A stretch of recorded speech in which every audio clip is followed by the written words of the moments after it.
Hello, my name is Linda, and my presentation is going to be about my husband, Ricardo Ibarra. Ricardo has lived in Stockton, California since he was 16 and a half, but he was born in Mexico. Ricardo lived in Santiago, Nari, Mexico, up until he was 16 and a half.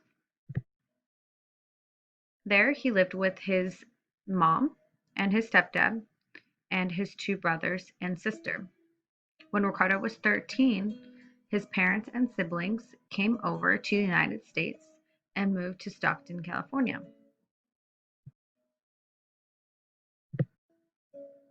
Ricardo then moved in with his grandma, and his grandma raised him from the age of 13 to 16 and a half. Ricardo's grandma was very strict about him getting to school every day and getting an education. He did enjoy going to school. The subjects he loved were history and anatomy, but he always struggled with math. He remembers being at school, playing with friends, and talking to people. When he was 16 and a half, his dad and mom sent for him, and he went and joined his parents and siblings in Stockton, California. When he got here, he didn't know any English. He was very alone, he was scared, and he was nervous. He was embarrassed to even try to speak the language. He felt like an outsider.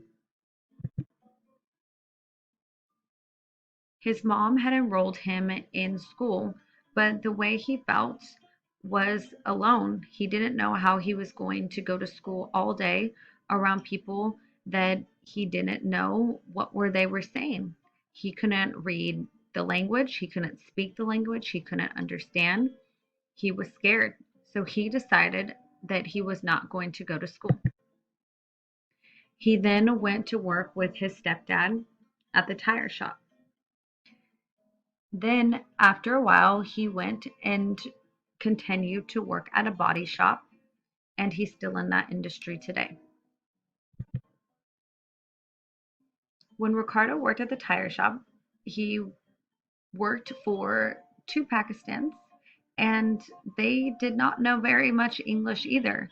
So when he worked there, it was a lot of hand gestures and learning what to do and what they wanted by pointing and showing, since they could not communicate at all. Ricardo wasn't getting any exposure to English. He then decided to work at the auto shop. When he got there, the shop was all white people that spoke English. There were about two Mexicans that were bilingual, but he enjoyed working there. All the shop, even the people that just spoke English and the bilingual Mexicans, would sit there on his breaks and teach him words in English. This is a wrench, this is a socket, this is a toolbox, and so on. And he started to pick up on the language. Learning these things intrigued him and made him want to learn more. He would go home and turn on the TV and watch English shows, but put the subtitles on. The shows he watched the most were That 70s Show and Friends. Watching these shows every day when he was not working is what got him to speak and understand the English language. Once he knew the English language, he knew he needed to learn how to write and read. So he went and got books. When he got books, he would match the words he knew. He remembered short sentences at a time. He would use those sentences to try to create his own. And a big key of learning the English language to write and read, he would memorize words, small words at a time, and create sentences off of those. The hardest part for Ricardo were words that sounded alike. The ones he remembers the most were words like bus and boss, or can and can't,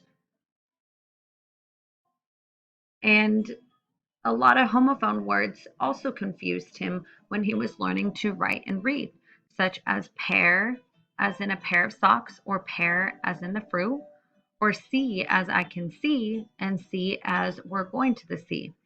Those always confused him. Ricardo then decided that he wanted to go to a school for adults so that he could learn to read and write the English language better than he already knew. He took the test and he got a 98%. The lady there was confused and asked him why he wanted to go to school when this school was for those who didn't know how to read, write, or speak the English language, and he knew most of it.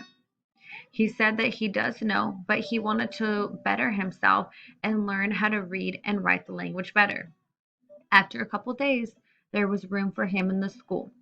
He went to the school for about 6 months, and even though they retaught him everything he knew, he learned a lot more about compiling sentences and reading and understanding those words that confused him.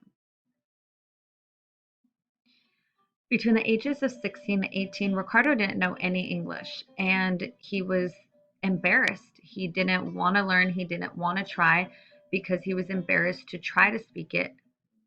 But when he was 19 is when he started being intrigued and decided to teach his own self. Ricardo is self taught, and a lot of it was just exposure to the language and being in that second language all the time. By the age of 22, he had self taught himself how to read, write, understand, and speak the language fluently. He does still have an accent, but that doesn't stop him from communicating. He kept going until he reached success.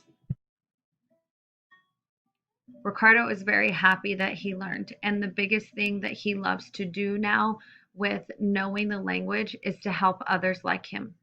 When he's in the store, or when he's at the bank, or he's at work and there's someone that needs translation, or he sees somebody struggling to communicate and can see that embarrassed look that he once had, he steps in and helps translate.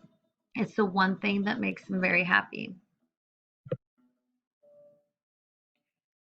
Ricardo always does code switching in the house. Me and the kids, we don't know any Spanish, but we always catch him saying things to us in Spanish. But I always tell my kids how proud I am of their dad for being brave enough to learn the language, and he taught all himself it. We are very proud of his accomplishment.